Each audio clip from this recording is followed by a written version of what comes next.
Hello hi नमस्ते केमती अच्छे समस्ते। तो मु पूजा पाटिल आपण मानक मोर छोट मिनी ब्लॉग रे स्वागत जणाउछि।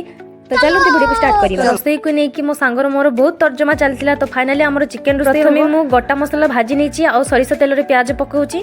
सांग माने आ डेरी करबानी अदा रसुण पेस्ट टा पके दबा। तापरे मु मो स्वाद अनुसार लूण लंका हलदी गुंड जहाँ जहाँ दरकार नहीं नौ। तापर सांग मैंने देखि पारथिबे भजा गोटा मसला मु छेचिकी रखिथिली सेटा पकोछि। गोटा भी पकई दियंती आ के गुंड करके भी पकई दियंती। तो सांग माने मु टिके टमाटो पकोछि। के चिकन तरकारी रे टमाटो पकाओ टिके कमेंट सेक्शन रे जणे दबो। तापर गरम मसला आ चिकन मसला भी मु पकई दउछि। सांग माने एटा मो जीवन रो प्रथम चिकन रोसई। समस्त कहथिले कि मु चिकन रोसई करि परिबिनी किंतु मो मसला जेमिति बासिलानी मते लागुछि समस्त लाळ गडै कि बन्या मसला रेडी सालानी। मु एबे 2 किलो चिकन पकोछि कारण हम घरे जनसंख्या अधिक लागुछि। 2 किलो चिकन भी कौ कुळ चिकन रे मु आलू भी मिसैछि।